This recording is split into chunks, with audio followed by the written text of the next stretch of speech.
Donc non, en fait on fait partie de l'histoire et aujourd'hui on a voix au chapitre.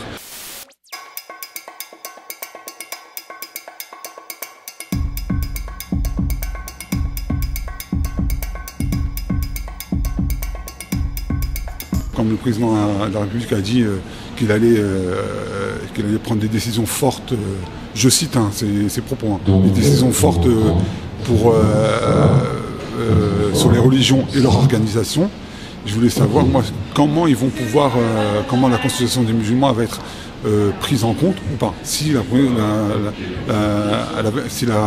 dire, on recommence. Ouais, si la consultation, si cette démarche, cette initiative va être prise en compte ou pas par l'État. Et dans le cas où c'est pas pris en compte et que l'État essaie de contourner cette initiative, est-ce qu'il faudra, comment on envisage de travailler nous en parallèle et comment on pouvoir optimiser en fait cette mobilisation? C'est le bon moment parce que on a tous mûri politiquement, on a tous mûri en termes d'organisation, en termes d'indépendance, d'autonomie, etc.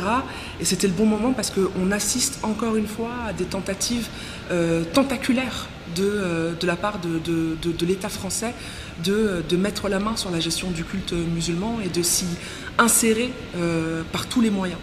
Donc il fallait y répondre.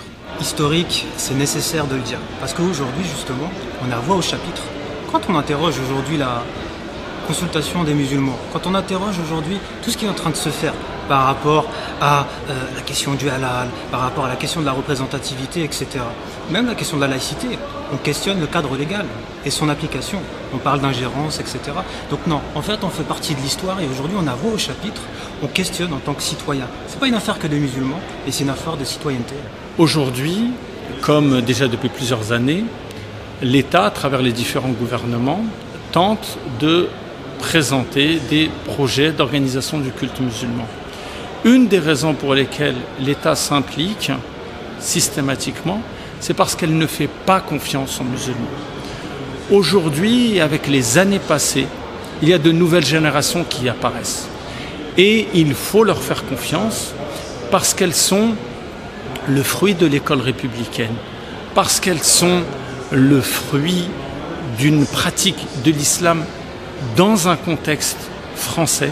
Et ces gens-là ces musulmans savent rassembler les deux pour définir ce dont ils ont besoin, pour définir quel mode d'organisation dont ils ont besoin. Il faut leur faire confiance parce qu'ils en sont capables et nous espérons que cette initiative le démontrera. Okay. Ce qui vient de se passer, cette consultation, je parle maintenant aux musulmans, surtout qui n'ont pas encore intégré, qui n'ont pas encore adhéré à cette dynamique, je dis bien dynamique. Il y a deux manières de voir ce qui vient de se passer. Il y a le court terme, il y a le long terme. Si on regarde le long terme, je vais vous dire, d'ailleurs, une surprise au hasard du calendrier, on est en 2018, en 1798, quand Napoléon, il y a encore un autre hasard, qui est ce Macron qui est aujourd'hui président, et leur nom de premier 1798 et de celui de 2018, ça rime, mais pas que ça. Je veux dire, en 1798, Napoléon, quand il est arrivé en Alexandrie, en Égypte, il leur a dit, il faut qu'on donne aux musulmans des représentants. Il faut qu'on leur donne. Il faut qu'on nomme des représentants qui vont les représenter. Parce que si on ne le fait pas, c'est eux-mêmes qui choisiront leurs représentants. Et on est resté représentants. Et on est resté sur ce schéma, cet esprit jusqu'à encore maintenant.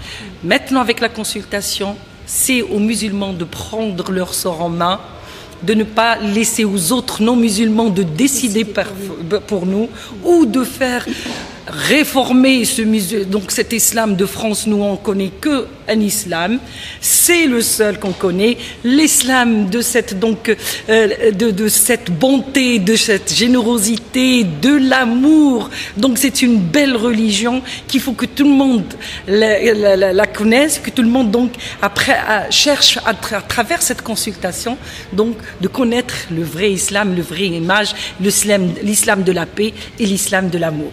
Marc.